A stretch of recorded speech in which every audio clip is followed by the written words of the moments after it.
चलिए बेटा, एंट्रीज़ का अपना लास्ट टॉपिक भी कर लेते हैं। जर्नल एंट्रीज़ का लास्ट टॉपिक है हिडन गुडविल। हिडन क्यों? क्योंकि क्वेश्चन में छुपी हुई होती है, आपको ढूंढनी होती है। मैं इसका क्वेश्चन नंबर 37 से ही आपको समझाती हूँ। एक मैं समझाऊंगी, बाकी मैं वर्बली समझाऊंगी, आपको समझ आ जाएगा। 37 में अनिल और सुनील दो पार्टनर्स हैं। बिजनेस में अनिल के मिलाकर 3,20,000 की पूंजी लगी हुई है और सुनील की जो 2,40,000।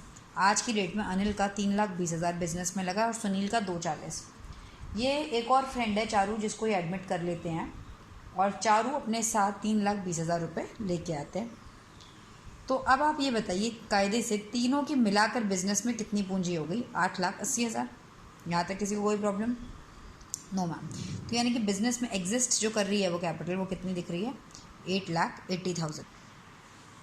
तो बिज़नेस में आपने देखा तीनों की मिला के बिज़नेस में कितनी पूंजी एग्जिस्ट कर रही है? 8,80,000।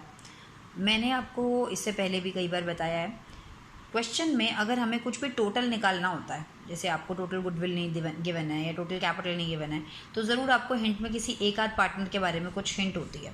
क्योंकि इस क्वेश्चन में गुडविल का तो कहीं जिक्र ही नहीं है ना, और बोला जा रहा है कि गुडविल निकालो। तो ऐसे केस में मैं चारू पे गौर करती हूँ। चारू बिजनेस में पूंजी लेके आ रही है कितनी? 3,20,000। मैं यहाँ से टोटल कैपिटल निकालने का सोचती हूँ। टोटल कैपिटल नहीं गिवन है तो ज़रूर कुछ ना कुछ हिंट गिवन होगी। बिल्कुल गिवन है, चारू का शेयर गिवन है और चारू कितनी कैपिटल लाई वो भी गिवन है। चारू 3,20,000 रुपये कैपिटल लाई और 1/4 शेयर के लिए आई, तो 4/1 कर दूंगी तो टोटल कैपिटल निकल आएगी। तो हमेशा नए पार्टनर की कैपिटल का उसके रेसिप्रोकल शेयर से मल्टीप्लाई करोगे तो आपको बिजनेस में टोटल कैपिटल, यानी कि बिजनेस की टोटल कैपिटल कितनी है वो। भाई टोटल में तो ABC तीनों आते हैं। अभी आप अगर चारू के हिसाब से निकाल रहे हो 12,80,000 और अभी आपने तीनों को प्लस किया तो 8,80,000। भाई टोटल चाहे ऐसे करके तीनों को प्लस करो, चाहे किसी एक के बेसिस पे निकालो, आनी तो इक्वल चाहिए थी, लेकिन इक्वल नहीं आई। कहने के हिसाब से मतलब क्वेश्चन का ये है, जो पूंजी 12,80,000 होनी थी वो केवल A और S और C ने तो केवल 8,80,000 लगाई है। तो ये 12,80,000 कैसे शो हो रही है? ये 12,80,000 इस तरीके से शो हो रही है कि बिजनेस में 8,80,000 तो उन्होंने पूंजी लगाई थी, लेकिन जो एक्स्ट्रा है वो इनकी गुडविल है, जिसकी वजह से इनकी कैपिटल क्या हो गई है?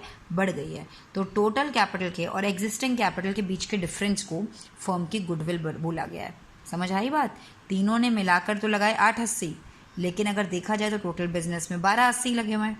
तो ये 8,80,000 जबकि जेब से गए हैं और दिख रहा है 12,80,000, तो ये जो 4 लाख रुपए ये फर्म की, पूरी फर्म की गुडविल है।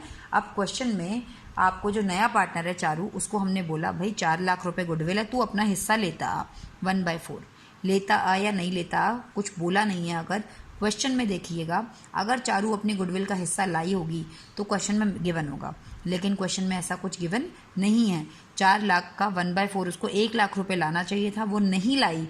तो पहली एंट्री जो कैश वाली करते हो, कैश टू प्रीमियम, वो तो होगी नहीं, केवल वो कैपिटल लाई है। तो एंट्री होगी cash account debit to Charu's capital account 3,20,000। फिर पुराने पार्टनर्स बोलेंगे भाई हमें नहीं पता, हमें अपना 1 लाख रुपीज़ जो प्रीमियम का है वो हर हालत में चाहिए। वो कहाँ से देगी? वो अपनी कैपिटल से देगी। तो ऐसे केस में C's capital account debit to A to S, कितना? प्रीमियम 1 लाख रुपए, वो सीज कैपिटल 1 लाख रुपए और A और B को दे देंगे सैक्रिफाइसिंग रेशियो में।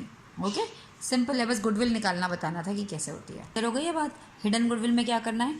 तीनों पार्टनर्स की कैपिटल को ऐड करना है एक तरफ, वो बनेगी एग्जिस्टिंग कैपिटल। फिर नए पार्टनर के हिसाब से आपको टोटल कैपिटल, टोटल और एग्जिस्टिंग के बीच के डिफरेंस को गुडविल बोलते हैं। ऑब्वियसली वो पार्टनर गुडविल नहीं लेकर आया है, तो जितना उसका हिस्सा बनता है वो उसकी कैपिटल में से ले लिया जाएगा, जैसे कि आपने किया है #3 वाले नोट से, है ना। जब वो कुछ भी नहीं लेकर आता तो आप कहाँ से लेते हैं? कैपिटल अकाउंट से लेते हैं। बस यही है, बाकी इसके क्वेश्चंस हम कल करेंगे। कोशिश करिएगा अपने आप करने की, अदरवाइज़ मैं तो वीडियो कल अपलोड कर ही दूँगी। ओके बेटा, बाय।